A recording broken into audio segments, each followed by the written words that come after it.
Olá! Hoje a gente vai mergulhar num tema que, olha, tá sempre nos noticiários. É um pedacinho de terra, bem pequeno, mas que tem um peso enorme na geopolítica mundial. É isso mesmo, vamos falar sobre a faixa de Gaza. Pois é, essas são as perguntas que não querem calar, né? Afinal, para a gente entender o que está acontecendo agora, a gente precisa voltar um pouco no tempo. O que é de fato esse lugar? E como é que a história, que é super complexa, acabou moldando o que a faixa de Gaza é hoje? Bom, é isso que a gente vai desvendar juntos. Então, para começar, vamos pro básico do básico, sabe? Onde fica exatamente Gaza e quem são as pessoas que vivem lá?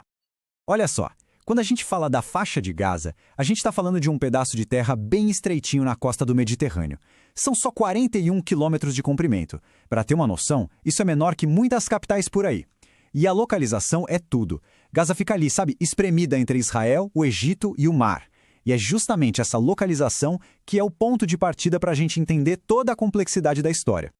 E agora pensa nisso. Nesse espaço super compacto vivem mais de 2 milhões de pessoas. É muita gente. Isso faz de Gaza um dos lugares com a maior densidade populacional do mundo. Dá para imaginar o que isso quer dizer no dia a dia?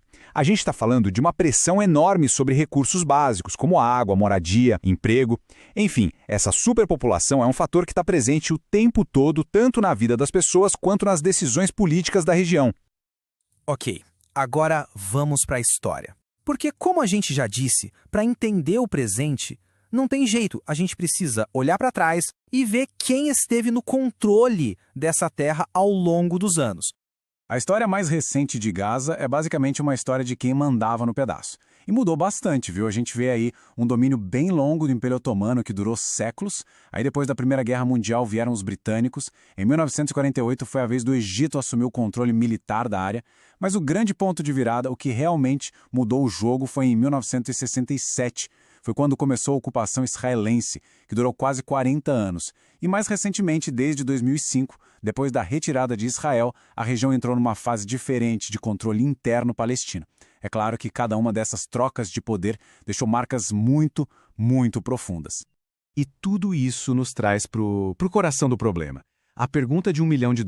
Afinal, por que tanto conflito? Essa é a grande questão, não é mesmo? E olha, a resposta não é simples. Não é uma coisa só. É mais como um emaranhado, uma teia de interesses, de histórias que foram se complicando ao longo de décadas. Vamos tentar desenrolar alguns desses fios agora. O que alimenta esse conflito, na verdade, é uma combinação de vários fatores que estão todos conectados. Para começar, a disputa pela própria terra, por quem tem direito a ela.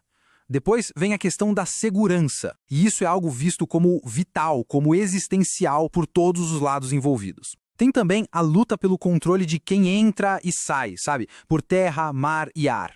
Soma-se a isso a situação que nunca foi resolvida de gerações e gerações de refugiados palestinos. E, claro, a briga por recursos essenciais como a água. Pensa bem, qualquer um desses pontos, sozinho, já seria o estopim para um conflito gigantesco. No fim das contas, se a gente for simplificar, tudo gira em torno de 3 palavras-chave: terra, soberania, que é basicamente o direito de um povo se governar, e segurança. O problema é que o significado e a importância que cada lado dá para cada uma dessas palavras são completamente diferentes. E é aí que as narrativas batem de frente. E aqui a gente vê um exemplo perfeito disso. Pega a palavra segurança.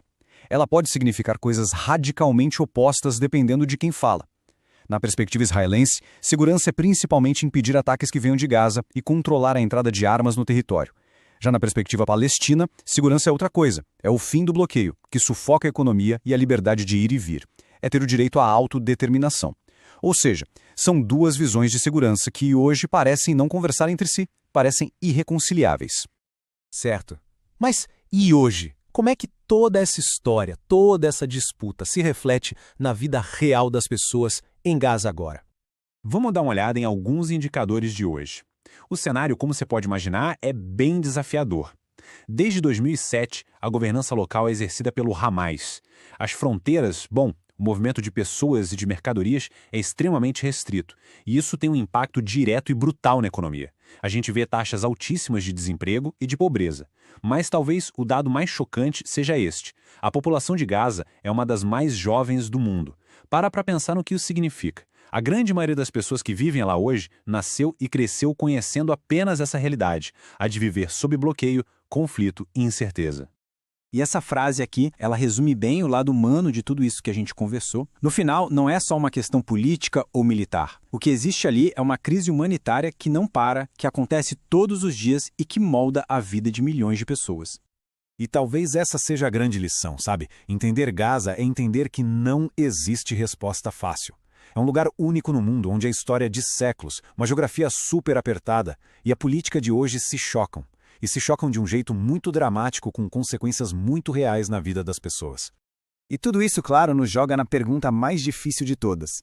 Com toda essa complexidade, com todos esses fatores, qual seria o caminho a seguir?